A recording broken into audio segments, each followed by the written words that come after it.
Ruth, elle prie, oui. Qu'est-ce qui vous dit que Manix ne prie pas?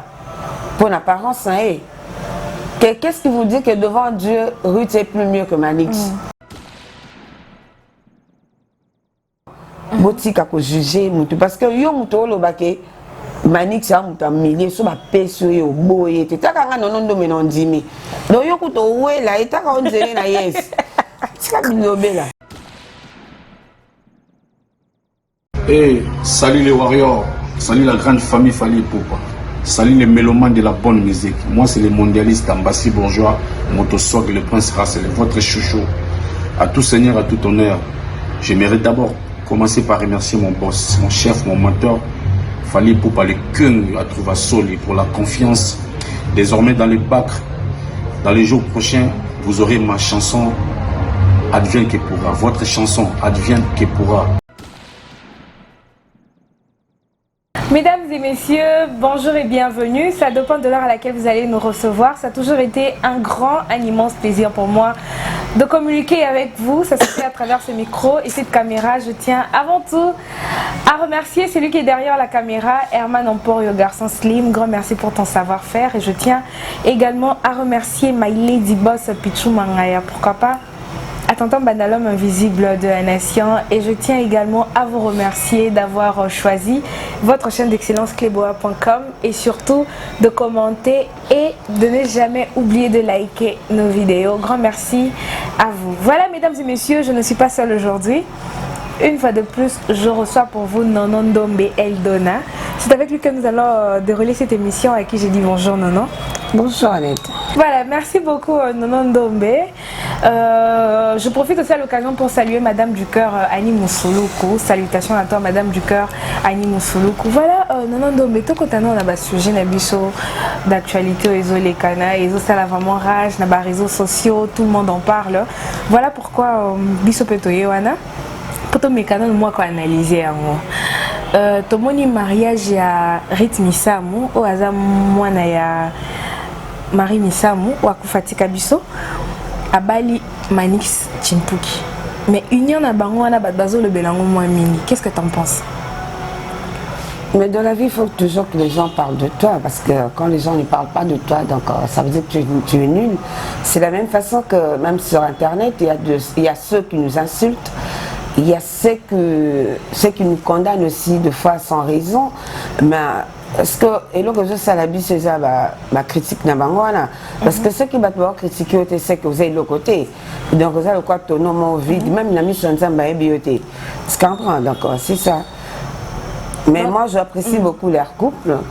Talaka Manix, garçon tatou quand est non non belingaka bon donc tolinga bon to sala on pekaka mais batumsu ba le bien sali kande la sœur Marie Misamu salaka yo fille chanteuse chrétienne OK ne ba la garçon à milieu azana ba tatouage ba musicien ba boire railler et tout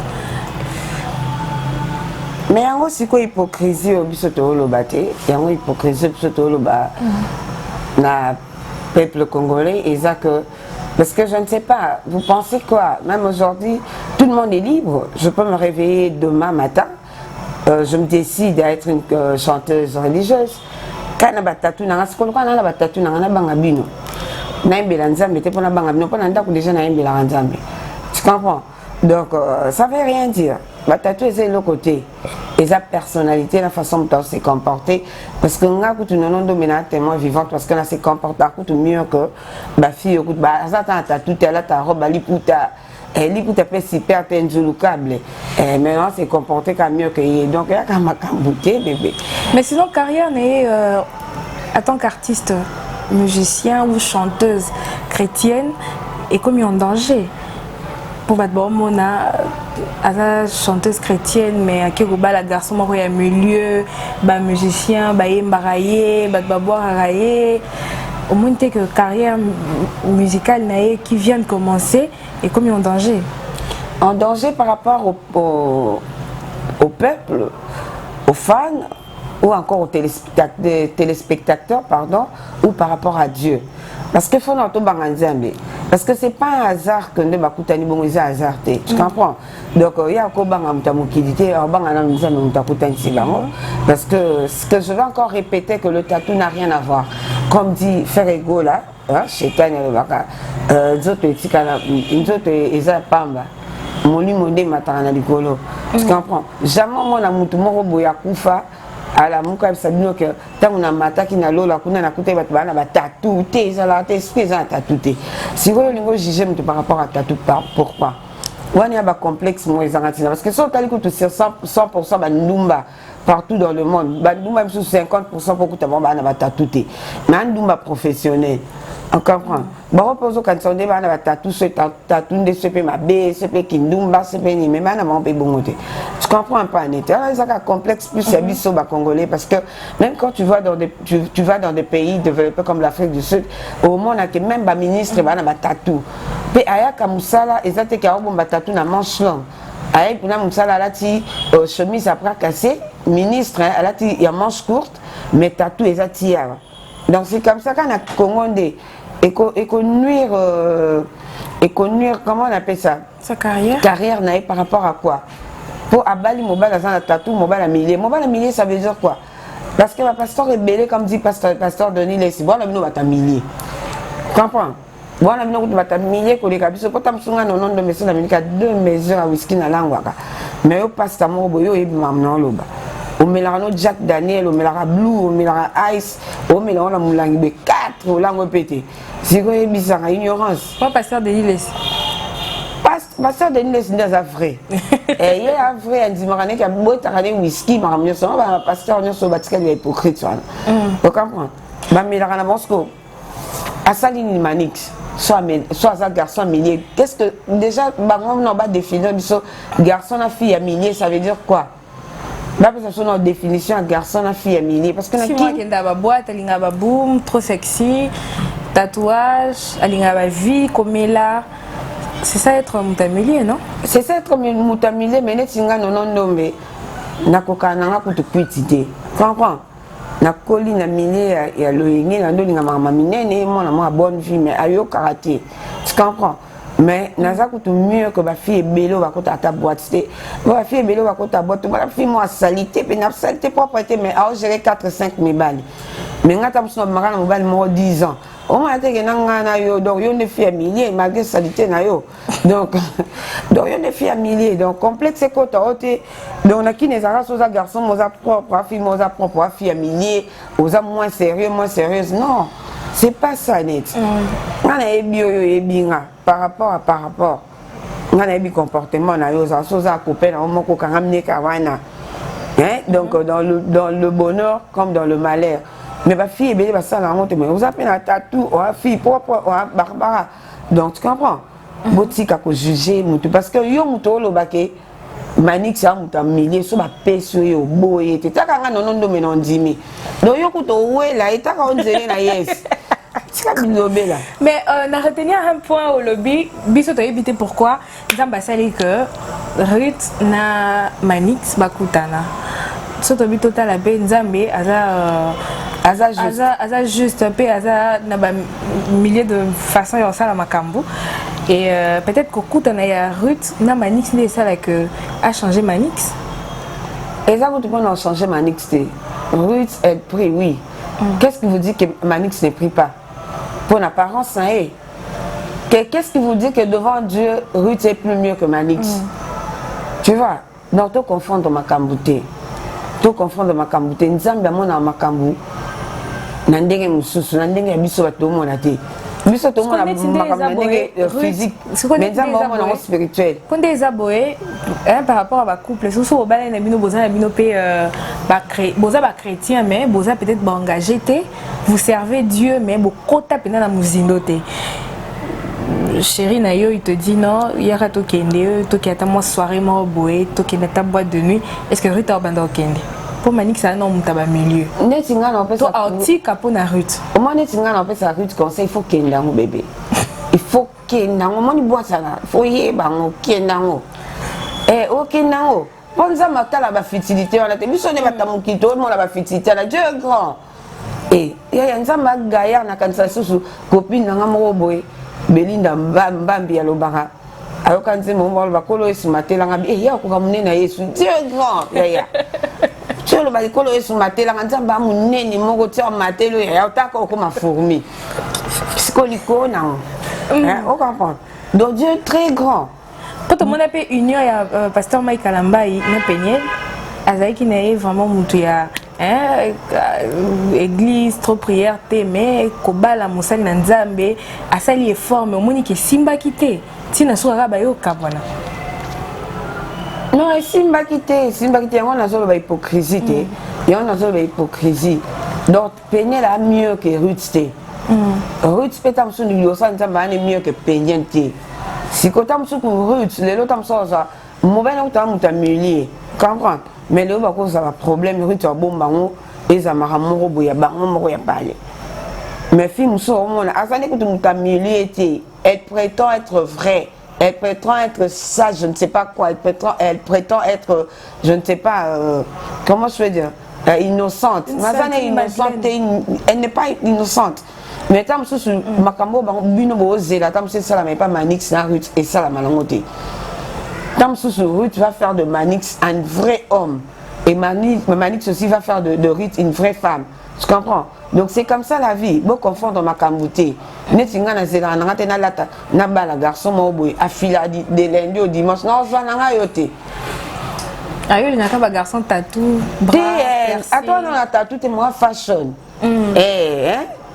Mignon gentil homme non ma fashion mo boy garçon mo na mbongo na ile ko ba Aridi Kambo. Aridi Kambo à qui je salue les mignons gentils hommes. Elle a tane sous bras cassé. Bon, tu as monté à la boue, ça m'a bon, bah ça m'a bien bon. Mais quand il a non gâté chemise à tissu, la cravate, mon dé non quand cravate, on est d'accord.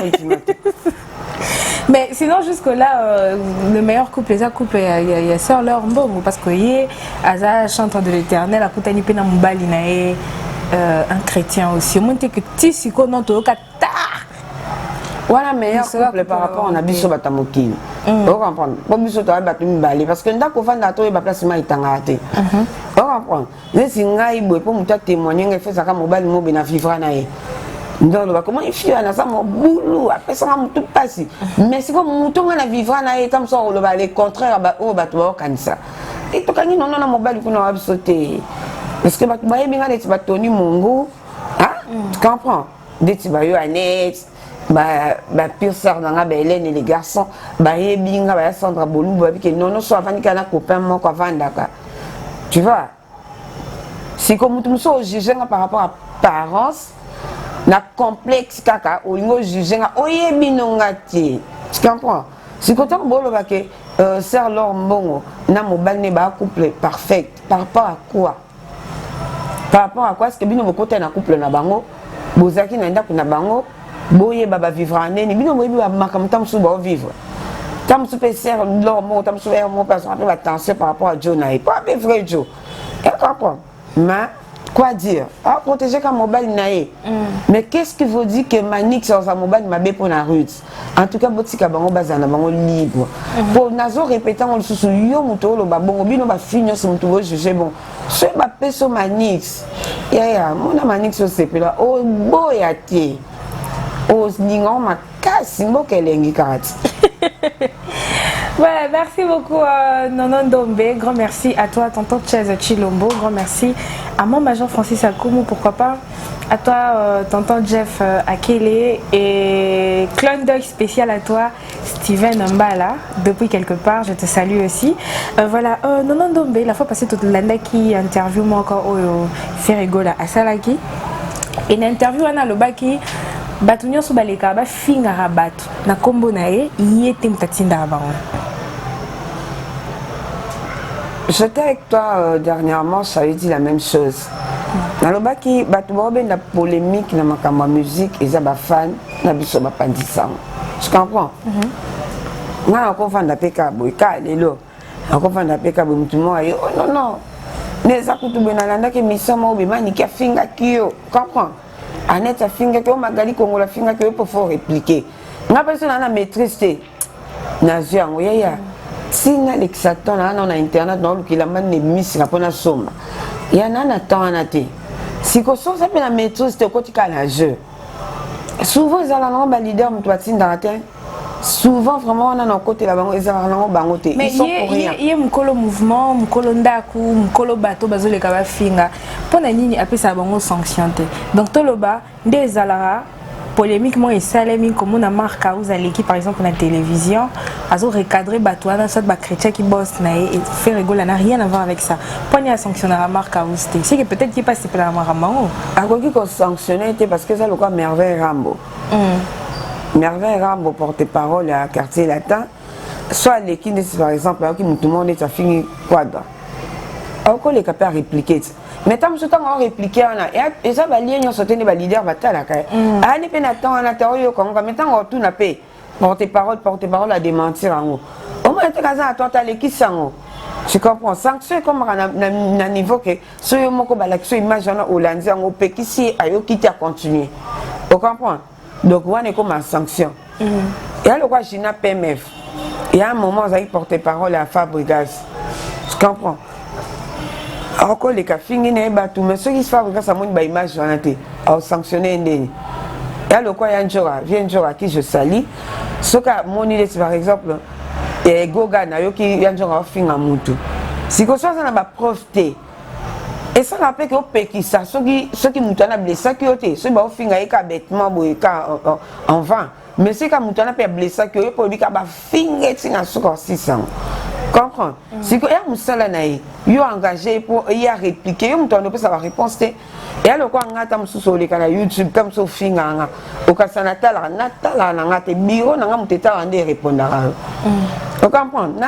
On a des loba que ceux insister pour moi non mona basalinga ba capture ba tindelinga na tante bébé tu finga ngande na linga ko continuer ka bo finga bona linga bino makasi moi Mikolo peut tout monde ba vidéo moi peut bimi sur internet ba tunga sur ba statut bazo poster ba vidéo il y a le higue de la forêt où Ranson par rapport il y a ba interview mususu ba yambaka et tout toujours comprendre ça ba buzz to ils ont ka ba erreur. Et cause à buster, et là on a une vieille parce qu'elle a complexité. C'est ça le problème avec le Congolais. Encore mais ma copine a mis un net place mort boy, tu vas dans l'autorité le français, elle était bien le français. Mais là tu complexe on console le bâti. Si tu as place on a que français l'autorité n'est le qui. On comprend, c'est complexe dans le Congolais en c'est que l'on a l'ingénieur de la forêt parce que j'en ai la complexité. Ah, Congolais, c'est un vrai bon tout. Ah, les Congolais, c'est que complexe, on a un nini. On a un complexe, il y a nini, s'il vous plaît. Yo bête à le français. Un jour, mais mon France va vendre sur le 5 français. D'accord, mon a que le baki Congo. On comprend. Donc, français, il y a un de français, on s'est gaffe dans français. On est un complexe à Congolais. Nous, on a grandi. Moi, je suis allé en Afrique, j'avais que 16 ans. Il y a 16 ans, on a à l'université d'Afrique du Sud. Vous comprenez? Sud-africain, au côté de la classe, à ton gaffé non anglais, à ta professeur en attend ses côtés. Bako peso ko tu ba fort, bako fortifier yo, comprends? Bazo encourager, ok, ou encourageuse. Oh le baka yango sala que lelo moi non si je m'exprime en anglais na peso mu Congo o le baka mundele mutoro loba mais quand même vous comprenez et dans le anglais makataka caméra et pasuka mais quand même you see like I'm a Congolese but I've been in South Africa for a while for a long time ago. I went in South Africa since I was 17 years. You know what I don't appreciate with Congolese, it's like you people doesn't like each other. You people have to change. I don't like the way you're treating your own brothers and sisters. Please guys, just take it down. Take it easy. You see what I mean? You know what you get what I'm saying? So that's secure. Voilà, merci beaucoup Nanon Dombe. On a fait la moyenne qui est moi centrale, mais il y a anglais prochaine émission pour les photos salon en anglais pour qu'il gagne bien. Oui, en anglais le bamanango parce que même Tony Mongo a dit qu'il a anglais ma casse bébé des bébés et dans le anglais ma casse tu comprends. Donc je parle anglais couramment. Je parle vraiment anglais couramment, mais et là que ça qui n'est pas anglais, comme en Afrique du Sud, au communiste en Afrique du Sud, aux ans la classe de l'université, parce que moi j'ai appris mon anglais à l'université. À l'université, au anglais na classe. Mouto qui peut être le bâton à gaffe au moins mouto c'est chaotique. Mais les Congolais botika complexe. Botika amino complexe. Yo bon que le bas français, y a pas besoin de 5 français au kokolo baté. Qui ont bano le bango bien au kokangote. Vous comprenez? Donc vie est abongo. C'est comme ninga te potom so feel proud comme on dit en anglais. You think you can talk more than others, but you don't talk. You talk bullshit. Tu comprends? Mais de la forêt, comment on l'est? Et les capons, il y a l'essentiel en tant que ça bananaye, na ba université à bien, hein, tu vois. Azo, tu as fond sur ses enfants. Et puis sur tali na ba star tout. Vous comprenez, hein? Tous à la vraiment ngana BCBG, mais tous à la vraiment France. Sur tali ba star tout, ba éducation, sur aussi pena ba éducation pena bien. C'est le bazar trois leaders. Il y a de la forêt bazar Kati. Tu comprends? Il a exploité. Après de la forêt, papa chéri. Toi avant de la forêt, papa chéri. Non, on a vraiment habité maintenant. Habité sur Batangi 3. Parce que moi, je suis pour ma papa chéri. Tu peux papa chéri moi la BCBG. Mais na biso Batangi 3, bana de la forêt bazar na Kati. Tu comprends? Donc bon, c'est canabino en vin. Bon, c'est canabino pamba.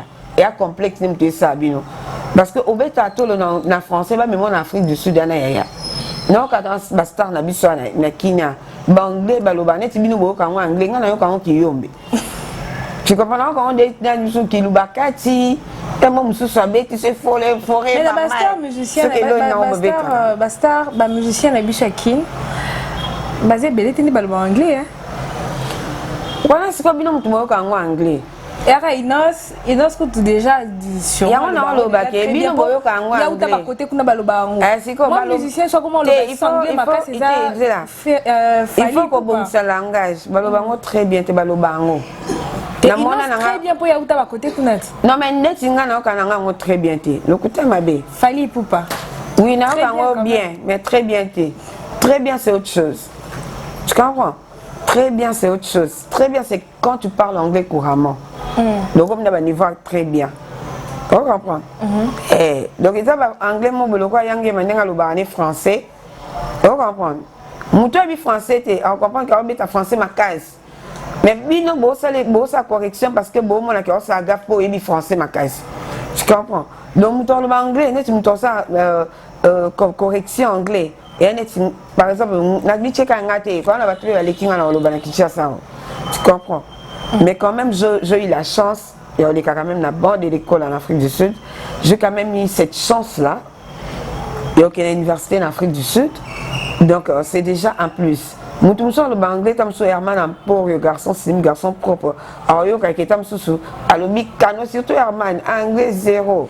Alors, moi, il y a le bicano. Mais nous, on a le corps, là.